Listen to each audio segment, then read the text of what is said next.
This is Bootsy Collins, and we're down in the boot cave, I call it. I call it the boot cave. I call it the rehab because this is a place where it started me to get back on track with music. And actually, rehab is the real name, but the boot cave, I kind of just threw that in there.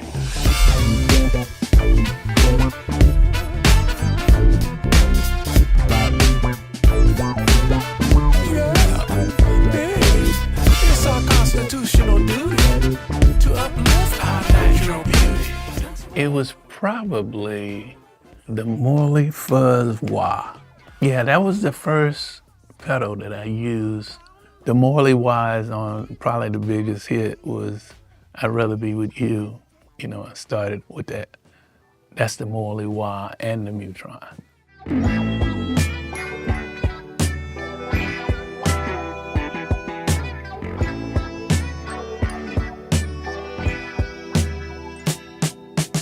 Those two right there was like, you know, and to this day, I mean, you got a lot of people that emulate the sound of it, but it don't work like, you know, because the Mutron just works with the force of your fingers, and you have to know how to tap it lightly or hit it hard, you know, and it's all in just experience. When you just experiment with it and find out, oh, that's what, oh. So that's what I was doing when I was learning how to do it while I was doing it. Wow, that sounds pretty good. Learn how to do it while I'm doing it. That's what it was, you know? And it just felt so much exciting, like learning on the job, like while you're actually doing it. And then you get to the point to where I need something else. You know, what else can I add? I started out with one, then the Mutron, then the Big Muff. I wanted something thicker, you know, like bigger, you know. So I messed around and found out that this was the sound that I was looking for. You know, I would go in the stores, you know, all up and down Manhattan, 48th Street, and I would plug in, find out what pedals was happening. At that time, this one was killing all of them. I mean, you know, it's like, wow, Big Muff is the one. When I'm playing in a certain area, I would use a certain one. And then when I wanted to get a little rougher, I switch over to the Big Muff, you know, and they give you different frequencies and different sounds, you know, and it affects people. I used to just get off watching the people, you know, while I'm playing and watching the people with the sounds because it affects everybody, you know. And once I saw that, I was like, oh, this is working. I see now. I mean, you know, it ain't just something to do, you know, to make me feel good. Everybody was just kind of digging it, you know. So, you know, it wasn't really normal for bass players to go off like that. So it was a good time. The timing was pretty perfect for me. I had 4 pedals when I started out. Well, actually, I built up to 4 pedals. And this was my 4th pedal by Mutron. And me and the guy that made these back in the day, we talk to this day, and he got the patent on this, and you know, and the Mutron 3. We never get a chance to meet back in the day, but finally I got a chance to meet. And it's like, man, let me shake your hand, man. Oh, this is bad. Shout out to my Funkalotopus. You know that I'm your Funkalotopus. I'm in heat, don't wanna cheat. I'm a vegetarian, but I do like meat. This is what kind of bass James Brown them were using even before I got there. And when I got there, it was like, I felt it, and it was like, you know, those cheap basses that were being made then had the thick necks. and the strings were high, and this neck, look at it. I mean, it looked like about half of the size of like a Fender P bass. And it's like that all the way down, So I decided to ask for a Fender jazz bass, which starts thin and then it gets bigger. And when you see pictures now, you always see me with the Fender jazz bass. And that was my key. But this was the start of it right here. But the Fender P bass was when I went to Parliament Funkadelic. That was when we was doing the rough, raw thing. And the P-Funk bass, it actually made it through. And yeah, he's been through some trials and tribulations. And I went to get him customized because he was sunburst and he had fur on him, red fur, all on here and all up here. And I had all of that cleaned and taken off. When I got to Bootsy Rubber Band, this was my secondary bass. You can dial in different tones with this and with this, So it was pretty cool because nobody had a P bass like this, So I thought it was pretty cool. Plus, when the lights hit it and you're on stage, it flickers out into the audience. And it was so cool, I was telling you about New York on 48th Street. Everywhere I went with the picture, the same picture that I showed Larry Pless that I drew, I would show it to them and they was like, it was something evil. No, we can't do that. It wasn't no money. We can't sell that, So then nobody want to make it. And so I just figured out I'm in Detroit all the time. So just go to the music stores and find out. And I just happened to be in Warren, Michigan, looking for, this is like my last straw. And it said, Gus Zoppi Music. And then it had an accordion, And that didn't even faze me about it just being an accordion shop. I went in there because I wanted some info. Where do you think I can get, a bass made? And then I showed it to the guy. He was an older guy. And he said, we don't do that kind of work here. He said, but I got a young guy in the back. He makes guitars. And I was like, can I meet him? He's like, sure. He went back, brought him up, and he introduced me to him. And it was Larry Pless. And he said, what you got? What you want me to do? What do you want made? And I showed him the picture that I draw, and he started getting a smile on his face. And he was like, I've been looking for something like this to do. When he said that, I knew it was on. I didn't know what it was gonna look like. I didn't know nothing about, his creative work or even the place. He said he was gonna do it. I gave him the picture. He said, come back in about 2 weeks and I'll have a rough down for you. And sure enough, 2 weeks, he had a rough down for me. And I was so ecstatic, like, it's already done. I see it, it's already there. That's how I met him. That's how we've been in touch. I mean, he was the cat that stood up when everybody else was like, can't do it. This Warwick right here is my signature bass. Actually, I got two of them. The second one is just like this, sounds just like this, but it's got black stars. It's more, kind of silver with the black stars. And man, I love this. It was like, it's kind of like when I first got the P bass and started really loving it. Well, that's the kind of love I got for this now. For me, it's kind of more like a step up in the tones that you can get with this, and so my man HP over at Warwick, he, he's a real good friend of mine now. So, and he made the current space bass. Baby, let's go. baby. Come on. Harry Mack, you punch and pack, baby. Y'all know what it is, man. Harry Mack. Yeah. Bootsy. Bringing that funk, come on. Let's go. Whoa, Fred. So greetings, people. I'm Toby Donahue. I go by Tobatius, T-O-B-O-T-I-U-S.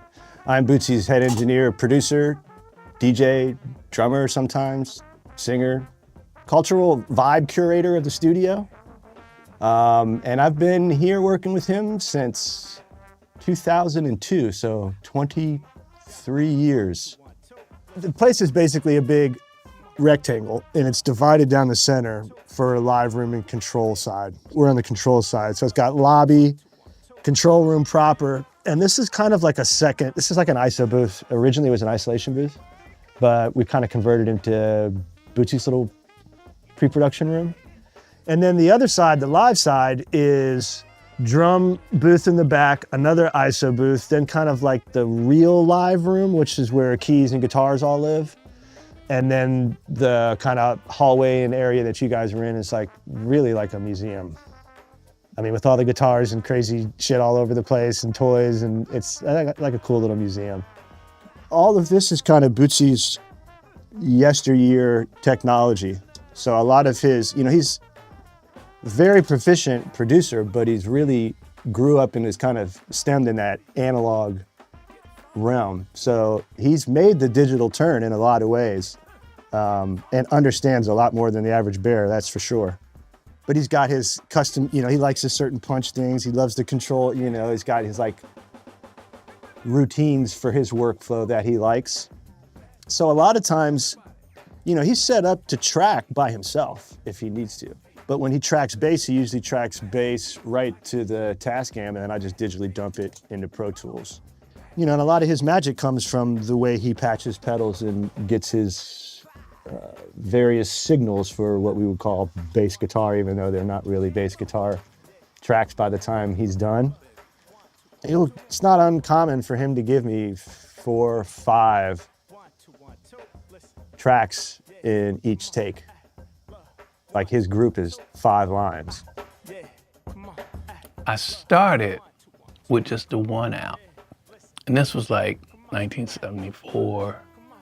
And then once we went out on tour, I started realizing that I wanted to make it bigger. I wanted the sound to kind of surround people, And so I just started adding stuff, That's when I came up with the pedal board, the 4 pedals in the pedal board. I believe I was the first one that ever had, first bass player that ever had a pedal board. And that's when it all started. Once I got to that 4 pedals, I started thinking like, wow, what if I had, a signal for each one of these pedals, And that's how that came about. This was my low end, these 2 cabinets. It was 4 18s, right? That was one side of the stage. And then the other side of the stage had the same thing. It had 4 18s in it. And that was just my low end. And people on stage, I felt sorry for them. Even the PA guys, the whole stage was rumbling, and the guy, and you got artists on the stage hollering at the monitor guy, turn it up, and he was competing with all of this mess, and I mean, it was a struggle every night. So that was the low end. The mids are over in the other arc, but they were 4 15s, just like this, but they were 15s. And so one side of the stage was 4 of those, the other side was 4, okay? And then for the high ends here, I don't know if you can see, these right here is really like the SVT cabinets. We had them covered, and we had the speakers changed to JBLs. So it's 8 10-inch speakers in each one of those. I guess back in the day, you show up with all this equipment, and like sound guys didn't know what to make. Oh, they were mad at me. Yeah, they were very, very angry. You know, it's like, oh, damn, here come Bootsy with that shit. I know, and that's what the engineer used to tell me too. I mean, my favorite engineer, Jim Vitti, he hated to see, oh, is that Bootsy? Damn. Jim Vitti was the engineer at, we call it the P-Funk Lab, but it was United Sound. Well, see, he was so used to plug and play, you know, because that wasn't cool at that time, you know. Pedals? For what? You know, why do you need pedals? It wasn't that I needed them, it's just I like them. You know, I want to try something different. I don't want to be like that sound, you know? And so telling him that, and I just had to prove it, you know, and I knew in myself, okay, he's gonna have to hear what I'm trying to do. And so by recording these records and the record starts catching on, he started to catch on like, oh, they like that old watery sound, huh? Okay, well, I'm gonna help you out, boy. You became a partner in crime. Yeah. And when he stepped in, it was like, I could do no wrong then because he's helping me. He's not trying to, you know, like sabotage me because, you know, he don't want to work with that. He started loving it. The current setup is, this is like 3/4 of my main pedal board, and the other quarter is right here. So instead of 3, 4, now I got 5 channels of bass that come out at the same time, so I don't have to overdub to get the space bass sound. And actually I can play any bass now by using that one output of the bass, plugging it into a splitter. It's like a splitter. And so that's how I do it here in the studio. You know, on stage you have to do it. Well, you don't have to, but I always do it, you know, the regular way. Each one got its own separate output, you know. And so when you get a chance, you will check out what we're using over here. And I got up to 8 splitters, which I can go all the way to, if I want to add anything else above 5, I can go up to 8. So I can have 8 channels of bass and people will be looking like, what the heck is going on? Thing people have always chased for Bootsy is like, what is that sound? How is he getting that shit? It's because he chains them together in certain ways and he's got signal flow that allows him to kind of isolate these different timbres and textures and make these cool modulations happen. This is his working pedal board, but if you guys have walked around the studio, you see they are absolutely everywhere. And there's another 50 of them on the floor in there too. And there's a lot of duplicates of stuff. I've grown to really respect. It's amazing that he knows, he pick one up and flip it over, 4 whammy pedals, right? And he knows by model and revision numbers which ones have the shitty caps that don't do the thing well. You know, like he knows by picking them up before even listening to them. He's like, oh yeah, those don't, that version, the year they made those, it's not as high. You have to know the frequencies and the sounds of it. And the way I learned that is by listening to them, and trying each pedal with the other pedal, because they all are different. And so it takes a while to set up, but now for me, it don't take no time to set up because I kind of leave it hooked up. And if I want something new, I just add it on.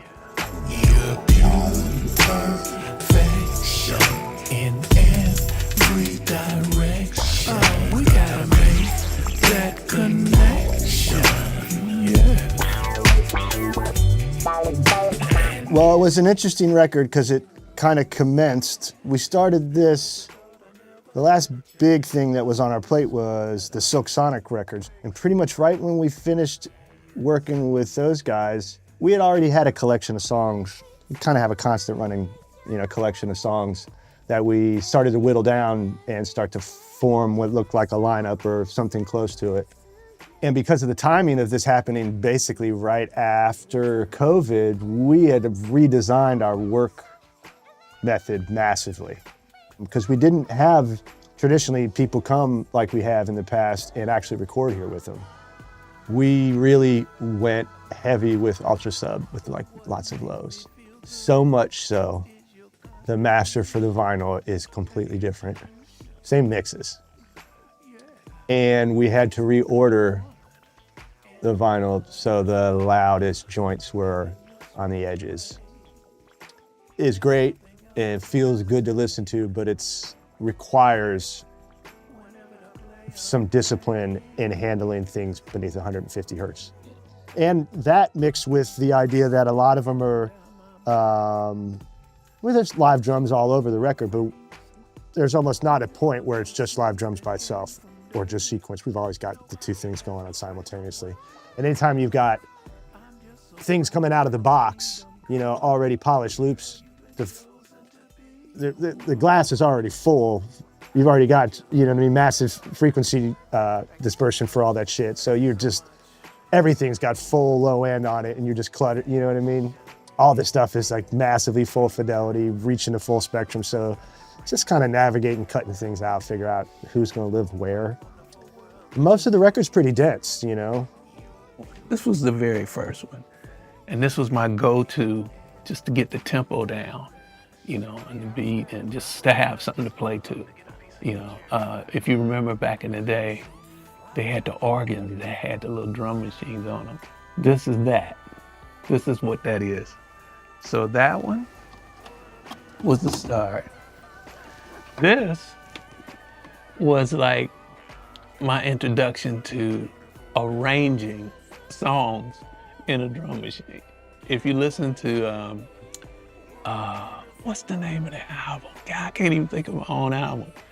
Power of the One? No, I'm talking about back in 1988. Lord help me.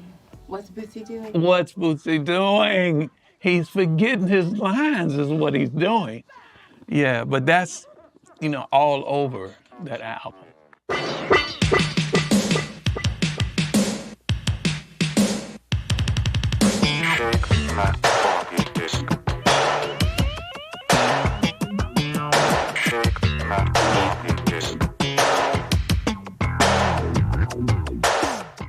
This was the one we cut Buckethead Land on, right here. I had learned how to program, you know, on this one. And then this one was really easy, you know, for doing Bucket's record. So that one there had some killer sounds in it, you know, Sly Stone. Everybody was playing live drums. And he broke through with this with no live drums on it. And it was a smash record, you know? And I think everybody was excited too because it was like, nobody never did that, you know, that we know of, you know? And I was like, I gotta get one of those. So I found out what it was, and it's like, I got this is the second one right here. You got it first, right here, you know? But yeah, if you listen to Parliament, I think it's Chocolate City, that's this by itself. You know, that's the Rhythm King by itself. And a lot of the songs we did started with this, and then we put live drums on. Get down. Moving in on. Can't you feel my breath? This is Bernie Worrell's setup. And these are the keyboards that he would use, like, not only on stage, but in the studio.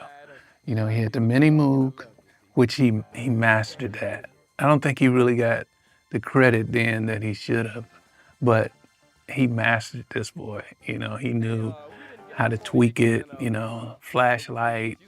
I mean, all of those songs he recorded with this. And when he would come here off of the road, you know, he already knew how it was all set up because this was his setup.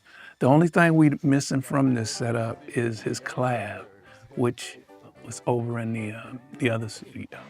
He had the ARP, with those melodies that the G-Funk guys, Ice Cube them, they love those melodies.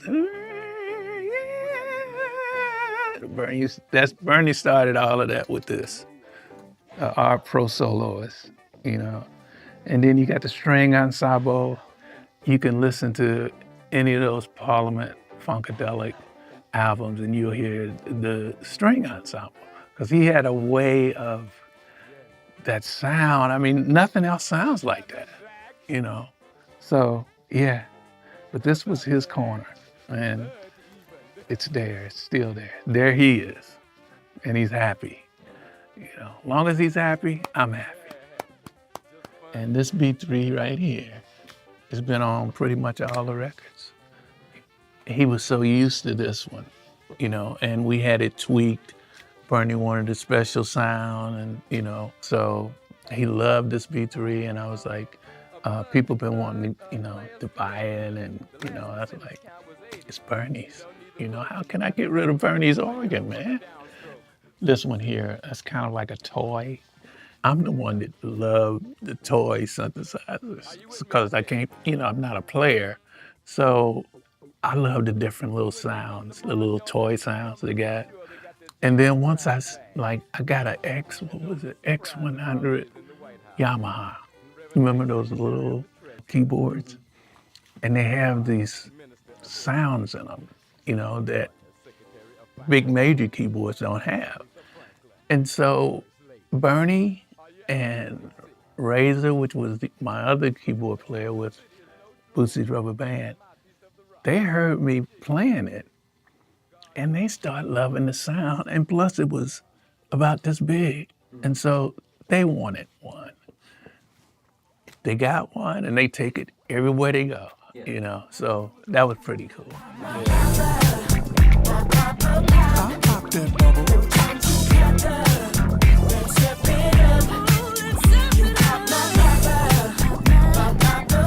Bubble poppin', baby.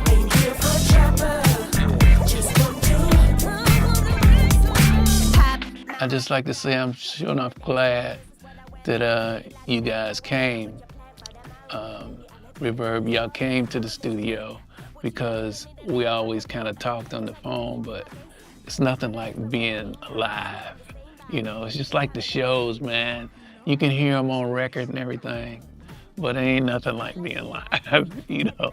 So thank you guys for coming in and digging this out of me, because, you know, a lot of times, you know, you don't want to talk about stuff, but you know, I'm to a point now I can talk about just about anything. You know, before, you know, it was like, man, I can't tell all my secrets, man. I mean, you know, but they're not secrets no more. People know, you know, so it's all good. And I appreciate y'all coming through and let's get this out. Let's hit the people upside the head. Let's do it, baby. Rolling in my caddy with Bootzilla, smoking on the fatty. It's a good day. I wish you would date. I ain't the boule. I bumped the Blu-ray on a Tuesday.